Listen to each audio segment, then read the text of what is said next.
Alex Scharg was a young, talented video producer working for the Cleveland Cavaliers during the team's 2016 championship run. He had grown up a huge sports fan, so working shoulder to shoulder with some of the NBA's biggest stars and flying with the team's owner on his private jet were a dream come true. But Alex was also learning about Judaism and the importance of keeping Shabbat. And at this point, I was totally torn. Oh my gosh, how do I balance this? I have to make a decision here. What did Alex decide? The answer is just ahead.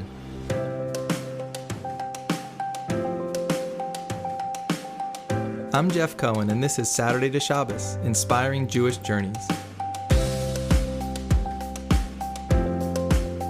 When I was growing up, Saturday was what I called the day after Friday. But now, among the many changes I've made in becoming observant, eating kosher, moving to a Jewish community, and sending my kids to Yeshiva, I now call Saturday Shabbos.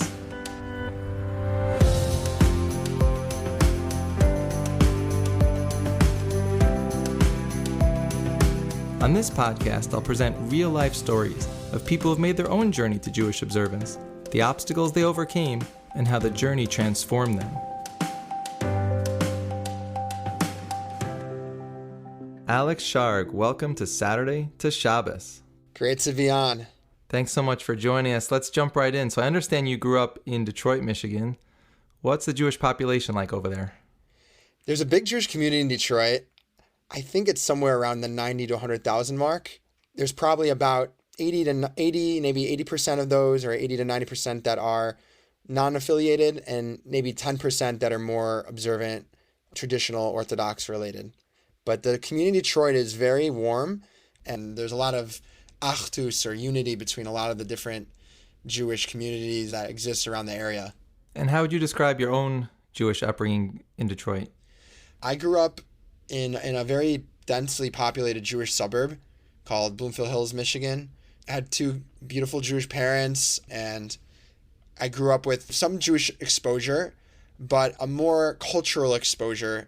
So I went to a Reform temple up until 13. I just wanted the bar mitzvah party. And after that, I wanted to just be completely done with it, because I just did it really just to have the party and to celebrate with all my friends. And it was just something that culturally you just do. So after that, I really didn't want anything to do with Judaism. I just thought it was nice stories that probably weren't true. And to be honest, I kind of wanted to shy away from talking about Judaism after that point. Did you know any observant Jews at that point in your life, or what was your perspective on Orthodox Judaism? I didn't know any. The only perspective I had was when my mother would drive us to our Reformed Hebrew school. It actually, ironically, was right next to the Frum observant community. So I would ask my mom, what school is that over there? And, she would say something like, those are religious kids. They think that God runs the world and they believe in God. And kind of in a little bit of a condescending way. And I was like, yeah, it's so crazy. I only believe in what we see, and that's so weird. My Reform experience was, they had an organ, a choir, they'd sing Motown songs. And my favorite part was at the end of the service, they would sing the University of Michigan football fight song at the end of Rosh Hashanah services. It actually was my favorite part. So as a child, you get into sports journalism as kind of a passion. Tell me how that first came about.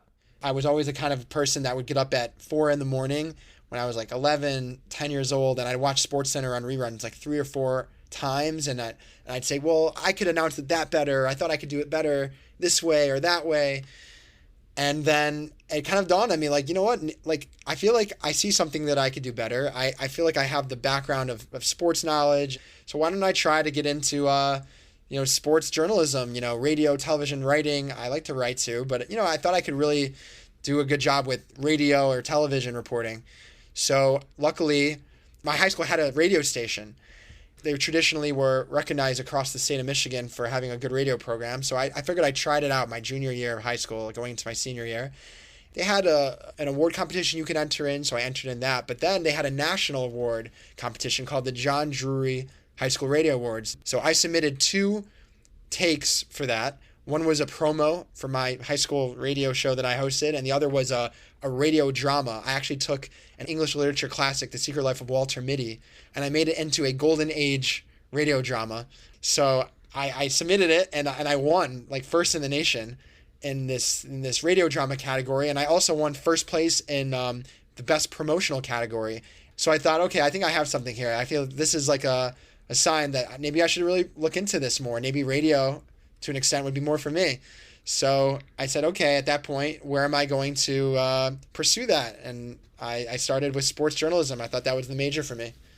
And did that influence your choice of where you went to college and what you were studying there? Yeah, so I looked at Michigan and Michigan State, and I actually grew up a big Michigan fan, but I knew Michigan State notably had a big program for a J school, a journalism school, and they had a big sports journalism thing there. So I said, okay, this seems like a great fit.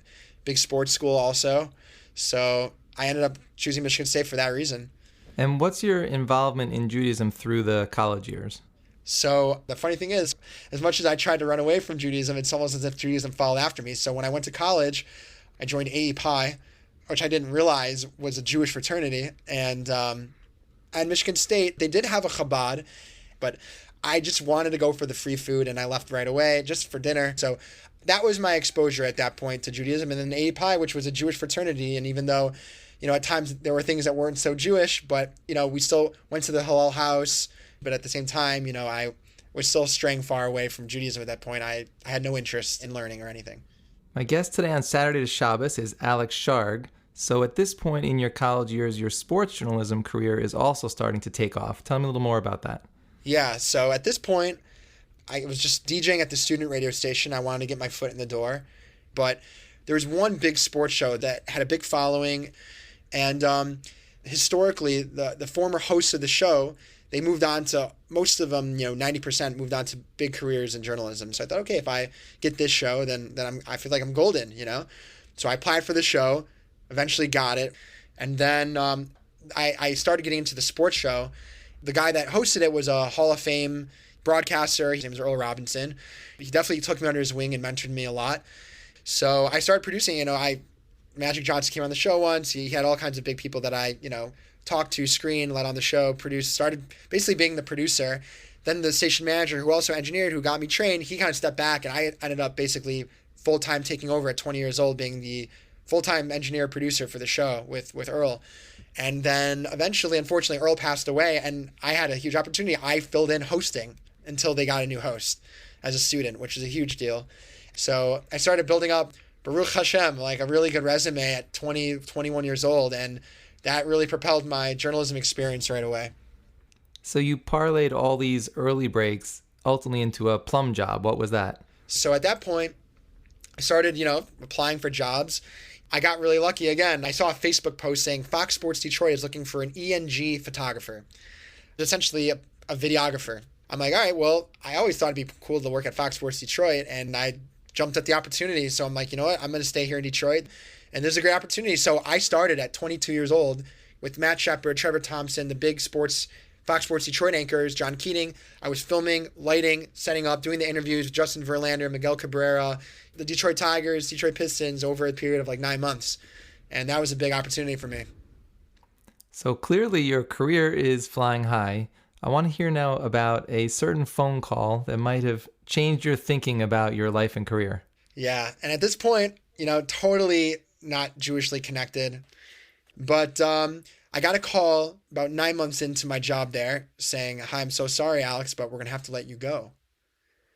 And I was like in shock. I mean, I didn't get a warning. There's no prior, letting me know like, oh, you're not doing a great job. I'm giving you a warning. Like, is there something I did? You haven't mentioned this to me before. He's like, not really. He's like, to be honest, we were part-time. We thought maybe we would need you. We really don't. At this point, I'm devastated. And I'm like, oh, it's like, this is over for me. And the moment I hung up the phone, after I was started to tear up, I got a phone call right away. And on the phone, I looked down at the caller ID, and it's the Chabad rabbi from Fort Lauderdale, Florida. I would still go to see my grandparents once a year, and he was there. And I would chat with them for maybe 30 seconds, a minute. But other than that, I had no connection to him. And when I looked at the phone, for some reason, I really think this was like my Jewish neshama. This is from a creator. This is God like reaching out to me. But then the other part of me was like, no, I'm not answering the phone. I'm not going to change my whole life and think this is like some God calling, didn't answer the phone. 2 months later, I go back to visit my grandparents again once a year, the yearly visit. And my Zaidi son, this is my uncle, his son, who is my uncle, he at this point was learning with Chabad Hasidus. He was observant at this point, keeping Shabbos and kosher.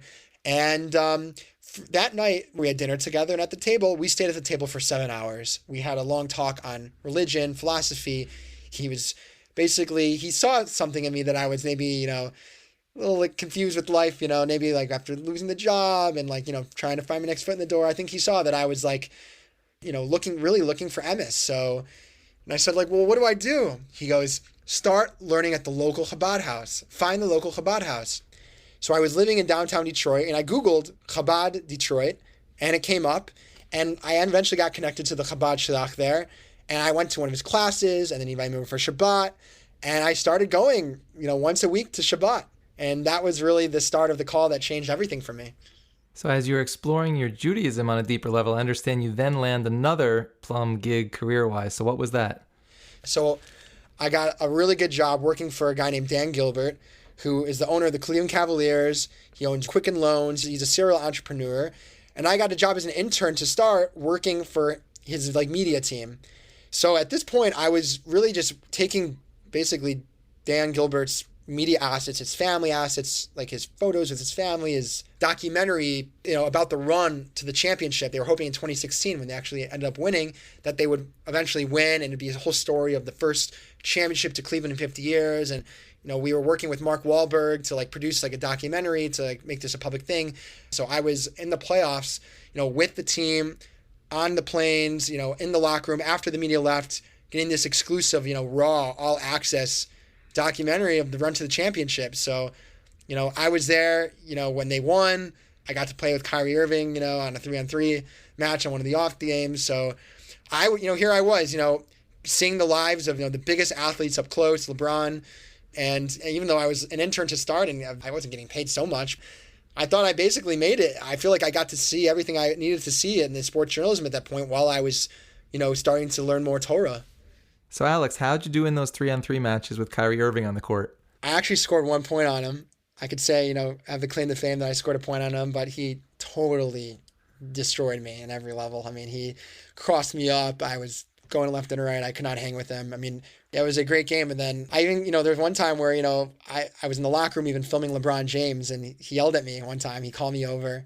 He didn't want me filming him after a hard loss in Toronto. So from playing 3-on-3 to Kyrie and being yelled at by LeBron James after a hard, loss in Toronto, I feel like I got a taste of the NBA life. So you're hobnobbing with all of these superstars and you're seeing all of their sports success, material success. At the same time, you're exploring Judaism on a deeper level. What is the contrast like of those two things?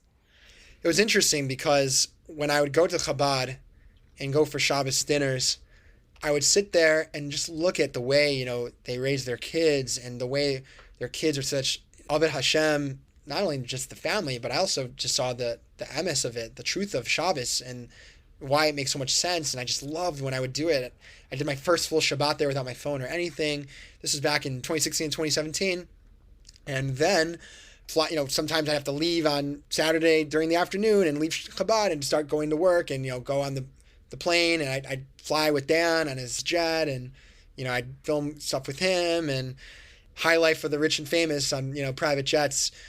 And at this point I was totally torn. Oh my gosh, how do I balance this? I feel like I have to choose. I mean, I can't turn away from emes when it's staring at me straight in the face. So I have to make a decision here. So I thought, okay, I'll try to start a video business, a media business. And that way I could start having a little bit more work-life balance. So eventually I left. So what are some of the steps you're now taking to accelerate your growth in Judaism now that you have a little bit better balance on the work side? So at this point, I was still going to Chabad a lot. And at Chabad, which I loved, I learned a lot of Hasidus and Tanya and, basic halachas, but I still needed a lot of more meat and potatoes. Then I went on this program called Sinai Retreats, and it's a 10-day yeshiva retreat. I didn't know it was a yeshiva retreat where they have yeshiva bachrim, about 20 to 30 bachrim and 15 guys like me who are just getting into Judaism. And you learn about tzitzis and davening, and you get a first taste of oral Torah and Gemara. And I loved it. And at that point, I started to really grow in my observance. I came back from that Shomer Shabbos. So it's been amazing. I really started to grow. I started going on Israel trips once a year. The company was growing too. The more I kept Shabbos, the bigger the business grew. I'm like, okay, Hashem doesn't disappoint. You make the right decision, Hashem will take care of you. So it was a huge, scary thing to leave this job. And my parents were like, what are you doing? You're leaving to work, with your own company and videos. And like, are you going to be successful? And now you're becoming observant. What are you doing? And then once it started to grow, I think they really started to get it. My guest today is Alex Scharg. So Alex, why did you then decide to attend Yeshiva? The business was growing. We had 7 full-time employees with 2 interns. And at this point, I was itching to go. I knew that like really going to Yeshiva would have been a really good grounding foundation for me to catch up on like all those years of learning I missed. So I thought, okay, I'm going to have a lot of regret if I don't ever go. And talked to my business partner, told him I wanted to take a little bit of leave of absence. I ended up going. Baruch Hashem, it turned out to be the best experience ever, best decision I ever made to go to Yeshiva. I went to Esha Torah, and it was amazing. But then ultimately you decided to sell your company. So why did you make that move? So my business partner, I think, realized he wanted to be, go his own way and kind of work on his own. I wanted to grow a bigger company. We ended up selling it 3 months ago, and I hopped on a flight back to Detroit, selling the business, and here I am. So Alex, where are you living and studying now? When I got back to America, I started visiting my friends and family. I started remembering like how comfortable it is to be back in America, back in Detroit, where I was very into the community. I got very integrated.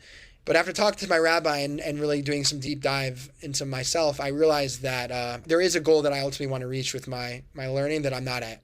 So my plan now is in July, August to go back to Israel and continue my learning at Esha Torah. Wow, how long do you plan to go there for? I have no idea. I'm going to take it year by year for right now. Where is Alex going to be in 3 to 5 years, you think? Who knows? Maybe I'll be in Sfas with the beard down to my toes and, learning Kabbalah every day. I kind of was originally set on living in Eretz Yisrael and learning as much as I can, but at the same time, I'm also considering being back in America and trying to help Judaism and Klal Yisrael here. So we need to interview you again in 2025, and we'll get the updated story of Alex Scharg. So what would you tell the younger version of yourself who was playing with these superstars, having fun, and what you know now, a few years later? What advice would you give to that younger version of yourself? Really having a lot more patience and letting the process unfold. The Baal Shem Tov says, when we take 3 steps backward and 3 steps forward during davening, why do we do that? The Baal Shem Tov says that when we're taking 3 steps away, you can look at it as that Hashem's actually moving away from you. He keeps moving backwards from you. He keeps moving farther. He says, come on, keep moving. And when we take 3 steps forward, we're making that choice to come closer. It is true that, Hashem reveals and hides himself, and he wants us to continue to come closer to him. And I would tell myself, to keep slowly and patiently moving closer and to not be deterred by any things that comes up. Alex, I want to thank you so much for sharing your inspiring Jewish journey. We appreciate the time today. Thanks. Saturday to Shabbos is produced by Gary Wallach. Our executive producer is Rabbi David Pardo. Our theme music is by Paul Uden. To learn more about us, please visit tachlismedia.com. That's TACHLIS media.com.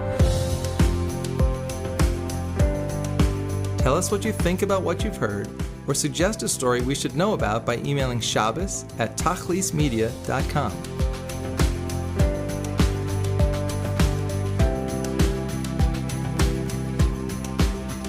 I'm Jeff Cohen. Thanks for listening. Please check with us often for more stories of inspiring Jewish journeys.